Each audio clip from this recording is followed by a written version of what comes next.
So two speeches that you've given over the years, kind of on the fly, that I'm interested in mentioning and just seeing what comes to mind. The first one being from St. Louis, right after the Michael Brown verdict was read and you're on stage. Yeah. Yeah. I think that was a time where Elle was, I was on the bus. I didn't really want to come off the bus. And I think Elle and my wife compelled me to come off the bus.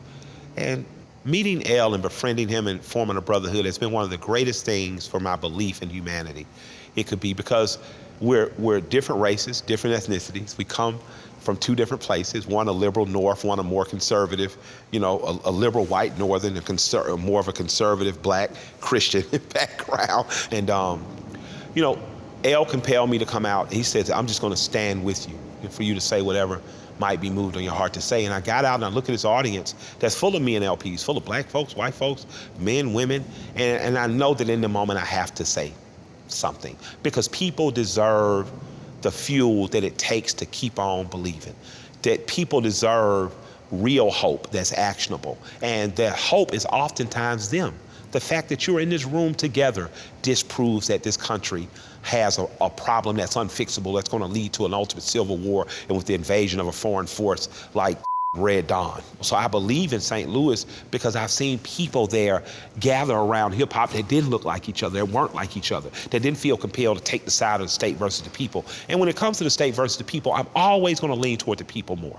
The state is a social construct that people often use as a bludgeon to use against other group of people. And I think that we have to stop allowing that. This country was started because it did not want to be under the rule and thumb of a monarchy. And we should not be willing to lay down for an oligarchy. I think that I am given the responsibility at times to speak because I have earned through the experiences I've had the wisdom to impart on people that could help at that time. I would say he always finds a way to keep it woven into everything, every facet of his business model and asset. Like he don't separate it. It's like you would think that a person who is always about making money, you know what I'm saying, clearly, you know what I mean? You would think they would be like, okay, no, that's my activism stuff right there, but I'm gonna make sure that this stuff is just this. It's like, nah, you can tell it's just in his spirit it was just what his grandmother put in him because he can't never lie down. He can't never let that side rest. If he see something that he believe in or something that he don't believe in, it's hard for him to hold his tongue and not say nothing or not, stand on what he believe in. He always gonna stand on business every time. Even sometimes at his own detriment, it might hurt him, but he's still gonna stand on it. What about your speech at the height of COVID, discouraging people from destroying their community? Yeah, I talked. You didn't want to be there. No, hell no, I didn't want to be there. I was right before that. We got fish cooking and stuff. People are kind of smoking in the parking lot, having a good time. And Tip comes up to me and says, the mayor called me that the demonstration that's happening is starting to get dark, but it's a demonstration that's happening. Other people are showing up. Black folks in Atlanta say other people is coded for they don't look like us. They're here for other reasons besides the reasons of the black community, but they other people are showing up and it's starting to get found. I said, well, she called the right person. She knew I wasn't going. I was just like, they knew better than to call. And I went back to drinking Moet, eating a fish sandwich.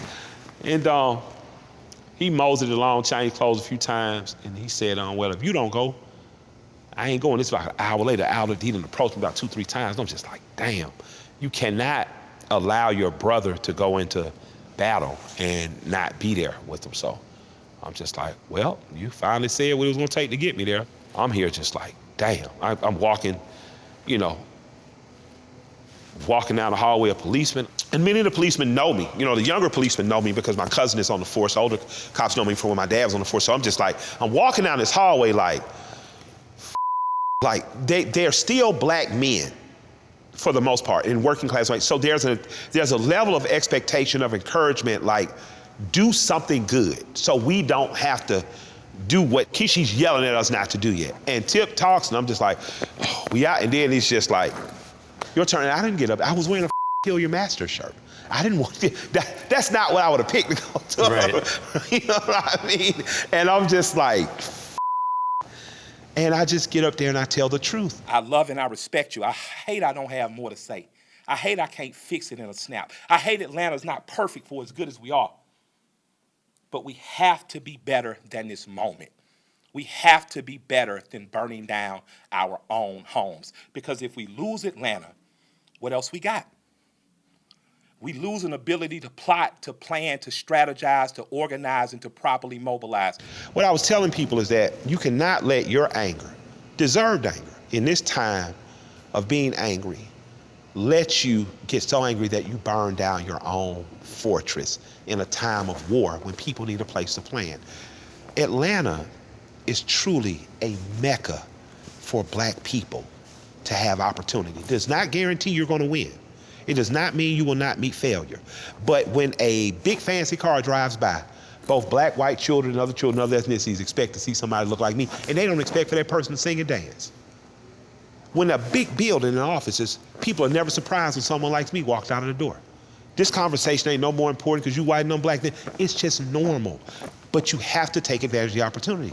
So what I was saying to Atlantans at that time is, they ain't gonna let you burn down West Midtown. They put too much money in development on that. They're not gonna let you burn down north of P Street because that's big town, too much money. The only place to pivot would be left. And if you pivot left, you burn down Vine City, The Bluff, Dixie Hills, Collier Heights, Adamsville, Bankhead, the West End. Where do most black people in Atlanta live? You think I'm gonna stand up on that podium and say burn this city down so they can do what they did to Detroit and let it starve for 60 years? But at least remind black people, hey, this is still yours. You still own this. You can't just be something a fire destroys in the name of protest. You can't do that. Now, I understand the reasoning behind riots. It's the voice that unheard, like Dr. King said. I absolutely get it. But if you pivot and burn your own house down, what have you done? You've wasted an opportunity to use your house as a fortress to fight a war that's winnable by you. That's all I was saying.